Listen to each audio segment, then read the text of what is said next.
প্রধান উপদেষ্টার সাথে সৌজন্য সাক্ষাৎ করেছেন সেনাপ্রধান।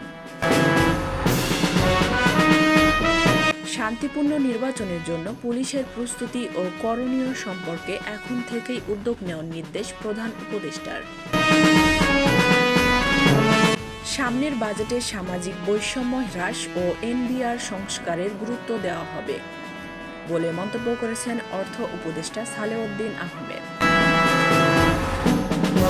নির্বাচন সামনে রেখে রোহিঙ্গারা এনআইডি পাওয়ার চেষ্টা করছে বলে মন্তব্য করেছেন এনআইডি মহাপরিচালক হুমায়ুন কবির।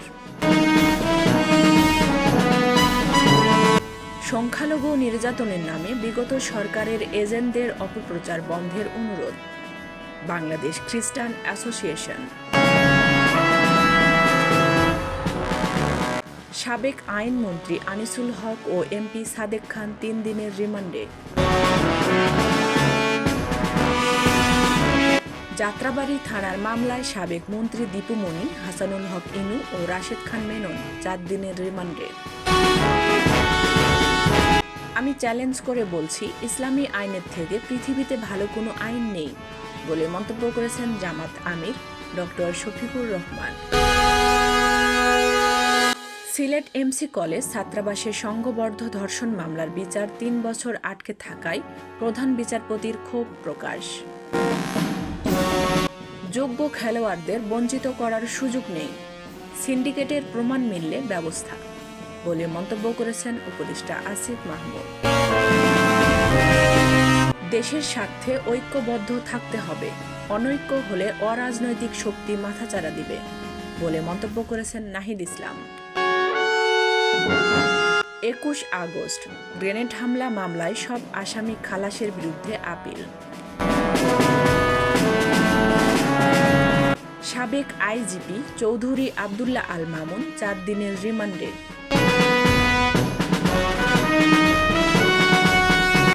অবৈধ সম্পদ অর্জনে শেখ হাসিনার বিশেষ সহকারী গোলাপের বিরুদ্ধে দুদকের মামলা।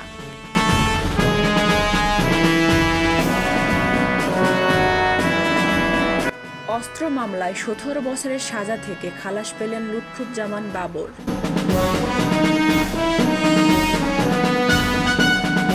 প্রশ্নপত্রে ভুল থাকায় ঢাকা বিশ্ববিদ্যালয়ের গ ইউনিটের ভর্তি পরীক্ষার ফলাফল প্রকাশ স্থগিত করেছেন হাইকোর্ট।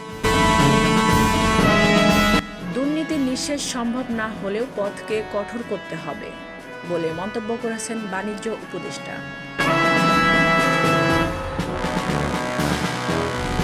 আখাউড়ায় 4 লাখ টাকা ছিনতাই, আটক 1।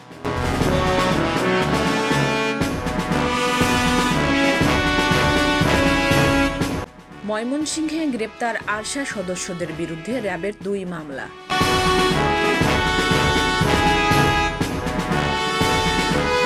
বগুড়ায় মোটর শ্রমিক ইউনিয়ন ধর্মঘট প্রত্যাহার, বাস চলাচল শুরু।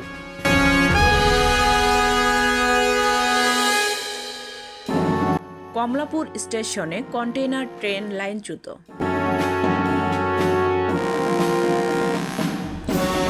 রংপুর মিঠাপুকুরে বোরখা পরে পালানোর সময় গ্রেপ্তার 6ষ্ঠ শ্রেণীর ছাত্রী ধর্ষণ মামলার আসামি।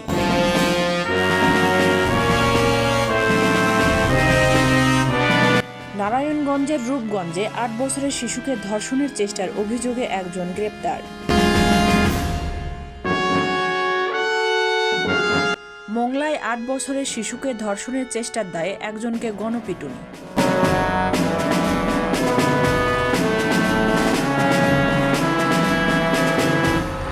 মেহেরপুরে নিষিদ্ধ কসমেটিক্স বিক্রির দায়ে 4 ব্যবসায়ীকে জরিমানা।